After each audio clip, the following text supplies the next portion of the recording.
তো hi guys, আমাদের কোনো ভিডিও বানানোর প্ল্যান ছিল না। আপাতত বাড়ি থেকে বেরিয়েছি আমার বন্ধুর বিয়ের নিমন্ত্রণ করতে, আমরা 3 জন মিলে। তো আর মাঠেও ঘুরতে চলে এলাম। এখানে এত সুন্দর, মানে অনেক দিন পর আমরা 3 জন বেরিয়েছি। তোমাদের ঘুরতে তো একটু বেরোতেই হবে। বিকালের টাইমটা এত সুন্দর লাগছে না, দেখো চারিদিকটা তোমাদের দেখাচ্ছি গাইস, কত সুন্দর।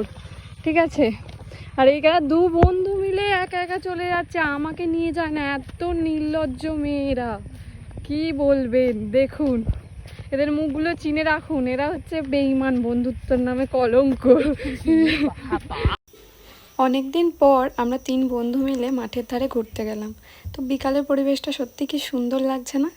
তো ভিডিওটা দেখতে পাচ্ছ যে ওই দূরে যে গাছগুলো দেখা যাচ্ছে লম্বা হয়ে, তো আমরা যাব ওই রাস্তাটা খুব সুন্দর। তো তোমরা দেখো ওই রাস্তাটা যাচ্ছে। তো গাইস দেখুন জায়গাটা কতটা সুন্দর, মানে এই রাস্তাটা, ঠিক আছে। আর এরা দুজন এখানে অলরেডি ন্যাকাপোনা করতে শুরু করে দিয়েছে এসে। আমাদের 3 বন্ধুর এই কাটানো মুহূর্তগুলো খুব মিস করব কটা দিন পর থেকে। আর কটা দিন পর থেকে আমাদের হয়তো সেইভাবে দেখা সাক্ষাৎ তো হবে না, এটা ভেবেই কেমন একটা লাগছে। কিছুদিন পর মৌসুমীর বিয়ে হয়ে যাবে, আর বিয়ে হয়ে গিয়ে ও বাইরে চলে যাবে। আমি প্রায়ই ঘন ঘন বাপের বাড়ি আসি, আর বাপের বাড়ি এলে হয়তো সেরমভাবে দেখা হবে না। আমি এলেই আমরা 3 জন মিলে ঘুরতে বেরোতাম। তার কিছুদিন পর আবার সুনিতারও বিয়ে হয়ে যাবে।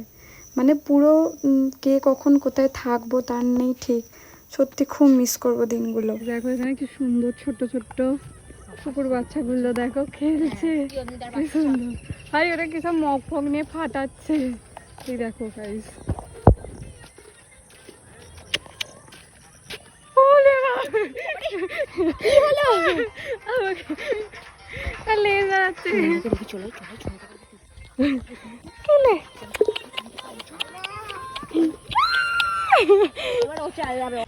ওই কুকুরগুলোকে আমি একটু আদর করে দিচ্ছিলাম, ও তাদেরকে দেখে এত লেভেলের চাল্লাচ্ছিল, মানে লোক দেখে যথা মতো হাসাহাসি করছে। কি বলবো, একটা ভিডিও করে দিতে পারে সেটাও করতে পারেনি, জানো কি সুন্দর ছিল না পুচকুগুলো, বলো।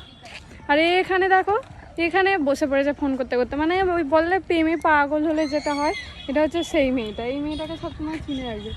দেখুন যেখানে সেখানে রাস্তায় বসে পড়ছে এরকম ভাবে কথা বল। ভিডিওটা এই পর্যন্ত। লাস্টে আমরা খেতে খেতে বাড়ি চলে আসলাম। টাটা।